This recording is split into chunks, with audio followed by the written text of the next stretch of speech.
Singareni coal టెండర్ల అంశంలో కేంద్ర ప్రభుత్వాన్ని కిషన్ రెడ్డిని బద్నాం చేసేందుకు కాంగ్రెస్ బీఆర్ఎస్ కుట్ర చేస్తున్నాయని అన్నారు బీజేపీ రాష్ట్ర అధ్యక్షుడు రామచంద్రరావు.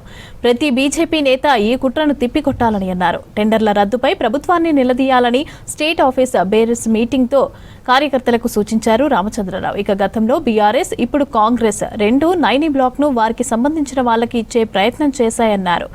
టాప్లో ఉన్న లీడర్ల మధ్య విభేదాలతోనే అవకతవకలు బయటపడ్డాయని చెప్పారు. ఇక దీనిపై కాంప్రహెన్సివ్గా విచారణ జరగాలని చెప్పారు బీజేపీ చీఫ్.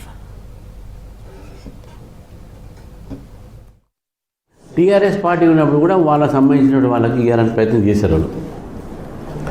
అప్పుడు కూడా గొడవలు అయినాయి. తర్వాత సుప్రీంకోర్టు దాకా పోయింది. మొత్తం దాని మీద అలాంటి అయితే వాళ్ళు మళ్ళీ వేరే వాళ్ళకి ఇవ్వడం జరిగింది.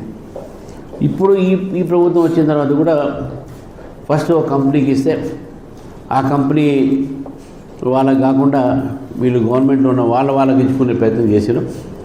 ఇక్కడ స్పష్టంగా గవర్నమెంట్లో ఉన్నటువంటి టాప్ బాసెస్కు వాళ్ళ మధ్యన గ్యాప్స్తోని పత్రికల్లో అది బయటపడగానే ఇప్పుడు గవర్నమెంట్ దాన్ని రద్దు చేసింది. ఆ టెండర్స్ అని కూడా ఈ కొత్త ప్లేయర్స్ అయిన టెండర్ రద్దు చేసింది. దీన్ని ఎందుకు రద్దు చేసింది? అవకతవకలు అయినందుకు రద్దు చేశాడా, లేకుంటే ఫ్రెష్ టెండర్స్ వాళ్ళకి ఇవ్వడానికి రద్దు చేశాడా? ఈ అనుమానాలన్నీ కూడా మనం రేస్ చేయాలి. ఇప్పుడు అన్నీ కాకుండా వీళ్ళు ఏం చేస్తున్నారు, దాన్ని డైవర్ట్ చేయడానికి 49% గవర్నమెంట్ ఆఫ్ ఇండియాది ఉన్నది షేర్స్, దీంట్లో కోల్ ఇండియాది. వాళ్ళు దీని మీద ఎంక్వైరీ చేయించాలని అంటున్నాం. గవర్నమెంట్ ఆఫ్ ఇండియా ఎంక్వైరీకి రెడీ ఉంది. కిషన్ రెడ్డి గారి స్టేట్మెంట్ వచ్చింది. సిబిఐకు ఇవ్వడానికి రెడీగా ఉన్నాం. కానీ మనం డిమాండ్ చేసేది ఏంటంటే సిబిఐకి ఇస్తే 2014 కేసీఆర్ వచ్చినప్పటి నుంచి కూడా ఇప్పటిదాకా ఎంక్వైరీ చేయాలి.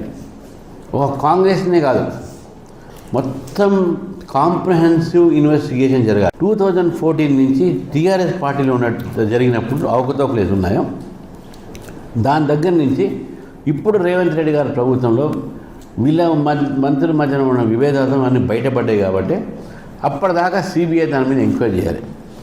తెలంగాణ ప్రజలకు వాస్తవం తెలవాలి. కోట్లాది రూపాయలకు సంబంధించినటువంటి ఈ కాంట్రాక్ట్స్, దీని మీద ఈరోజు వాళ్ళ మధ్యన ఏదైతే గొడవలు బయటకు వచ్చినాయి, లేకుంటే మీరందరూ దున్నుకుని పోయేది. అక్కడో కుటుంబం దున్నుకున్నది, ఇక్కడో నేతలు దున్నుకుంటున్నారు. అక్కడో ఒకటే కుటుంబంలో 4 పంచుకున్నారు. పాపం కవితకు తక్కువ వచ్చింది కాబట్టి ఆమె నాకు తక్కువ వచ్చింది గొడవ చేస్తుంది. కానీ ఇప్పుడు ఇక్కడ కూడా ఎవరికో తక్కువ వచ్చింది.